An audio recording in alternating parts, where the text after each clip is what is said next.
product or service that just naturally fits with that community they've already built.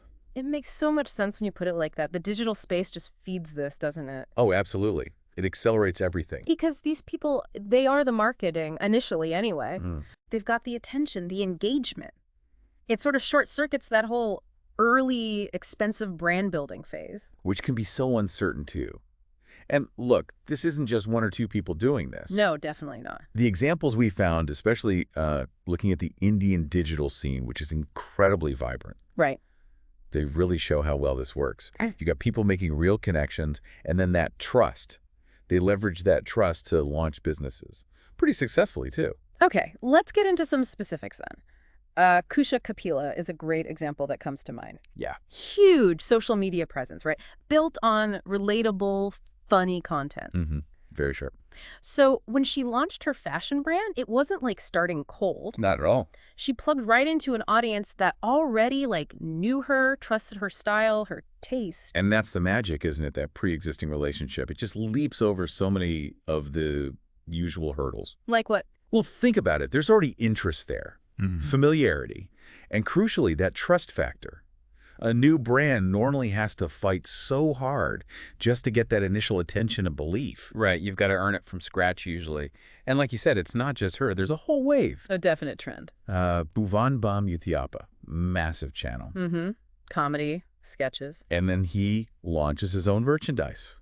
And people buy it because they feel connected to him, to his world. Exactly. They're not just buying a T-shirt, are they? They're buying a piece of Yapa. Yeah. And, same goes for Prajakta Koli. Mostly same. Her merch garage. It's for her fans, the people who really get her content. It's giving the community something tangible. Precisely. Something that resonates. And the list just keeps going, really. Yeah. We saw Mumbeaker Nikhil with his label MN fashion line. Yeah, tapping into that travel and lifestyle vibe. Sejal Kumar, her clothing store. Diksha Khurana, D-clothing. Unisex fashion. Seems really popular with younger people. Right. Hitting that youth market.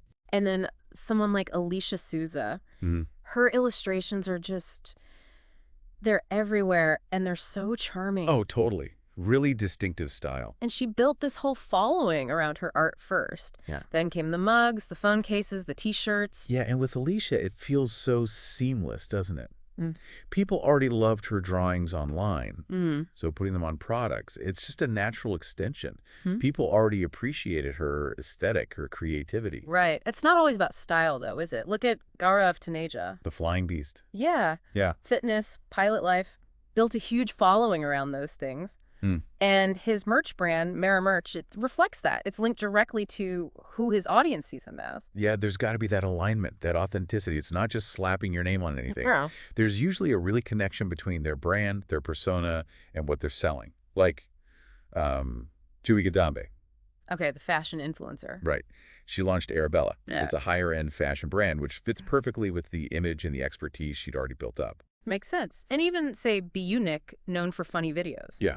Lots of viral stuff. Launching a product line for his audience, it just feels like the next step, Deepens that connection beyond just watching the videos. Yeah, it keeps them engaged in a different way. So when you look at all these people, it really does feel like this personal brand first thing is, changing the game. Fundamentally changing it. It's like flipping the old marketing funnel upside down. Also. Well, the classic model. Awareness, then consideration, then decision. Sure. With this, the audience already has that awareness. They're already interested because they follow the person. Exactly. Which leads to some pretty significant advantages. Like saving money on marketing. That's the big immediate one, yeah. Lower marketing costs. You're not shouting into the void trying to find customers from day one. Because they're already there, listening, engaged. They're paying attention. Think about skipping that whole expensive, often, frankly, hit-or-miss initial outreach phase. Must save a fortune. For some of these creators, yeah, their launch costs were probably tiny compared to what a traditional business would spend to get similar reach. Wow. Allowing them to put money elsewhere, I guess. Product, service. Right, reinvesting it. And the other big thing is that trust you mentioned earlier. Yeah, that seems huge. If you follow someone, feel like you know them, you're more likely to trust what they offer. Yeah. Absolutely. That trust is the bedrock. It really is. Selling to people who already feel connected to you, value your opinion, believe you're authentic, it's just easier. leads to better sales, I imagine, more loyalty. Higher conversion rates, yeah. Yeah. More loyalty down the line. And it all means faster market entry. Because you're not starting from zero. Exactly. You launch, and boom, you got a customer base ready-made from day one. It really makes you think, doesn't it? For anyone listening who's maybe thinking about starting something, could building that community, that audience around your passion first, could that be the key rather than just rushing to the product? It's a powerful question to ask. And look, it's not just individuals anymore. The big established companies, they've noticed. The legacy brands? Yeah. They're realizing that having that human touch, that personal feel, is more and more important for connecting with people today. Right. And it's fascinating watching them adapt, like Ratan Tata's social media presence. Oh, yeah, that's a great example. His posts, they're thoughtful, engaging. It adds this layer of trustworthiness, approachability to the whole Tata group. It humanizes a massive corporation, doesn't it? In a way that, a standard press release or ad just can't. And the effect ripples out, right? Exactly. A leader's personal brand, how they communicate, their values, it reflects onto the entire company, builds goodwill, builds trust. And it's not just the CEOs. Think about like Zomato or Swiggy on Twitter. Oh, yeah, their social media teams are sharp. Super witty, personal replies, often funny. It feels much more like how an individual influencer talks. Totally. It's deliberate. They're trying to be relatable, build that connection, get away from that stiff corporate voice. Injecting personality into what could just be a faceless service app. And then you see the big players, Nike, Adidas, they collaborate with influencers all the time. Right. Why do they do that, do you think? Well, it's a strategic way to tap into those ready-made audiences, isn't it? And borrow some of that personal connection. Yeah, exactly. It adds that layer of authenticity that, let's face it, a big corporate campaign sometimes struggles to achieve on its own. And some companies are built entirely around this, aren't they? Like Mama Earth or Boat. Yeah, their whole model leans heavily on influencer marketing. They've woven the personal brands of others right into their own story, their growth strategy. It really shows how mainstream this has become. I wonder, for our listeners, have you noticed this? Traditional brands talking differently, more personally. It's definitely happening. And this idea extends right to the top, to business leaders themselves. Their own personal brands are becoming really powerful tools. For what? Building loyalty? Building loyalty, yeah, and boosting the company's image, its value. Okay, give me some examples. Well, Anand Mahindra. We mentioned Ratan Tata, but Anand Mahindra on Twitter. Very active, very insightful. Right. Insightful, often humorous. It gives you a sense of the person leading the Mahindra group, adds personality, engages people way beyond just, industry circles. He shares views on all sorts of things, doesn't he? Celebrates innovation. Connects on a human level. And that reflects positively back on his company, its values. Okay, who else? Vijay Shekhar Sharma, the Paytm founder. Right.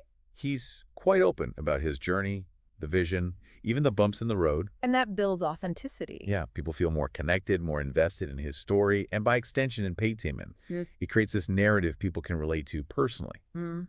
Stronger emotional connection. Very valuable long term. And Ritesh Agarwal at OYO. Similar thing. By positioning himself as a thought leader, in hospitality, startups. He boosts OYO's credibility. Exactly. Yeah. Enhances the brand's value. His insights make OYO seem innovative, forward-thinking. So for anyone listening who's interested in strategy and leadership, it really drives home how important cultivating your own voice, your own presence has become. Yeah, it's not just for influencers anymore. It's a strategic asset for businesses, for leaders. Absolutely. Across the board. So if we wrap this all up, the big takeaway seems to be that personal branding isn't just like a nice extra anymore. No, it feels pretty essential now. A must-have. Whether you're one person with an idea trying to build something, or a huge company trying to connect better with your customers. That authentic relationship with an audience is just critical. Yeah, the formula's definitely shifted. It's more and more about building that platform first. The audience, the community. That genuine connection, yeah. Build that first, then figure out the product or service that really serves them. Platform first, product second. That seems to be the modern approach. Okay, so let's leave our listeners with a final thought then. Think about all these people, these companies we talked about.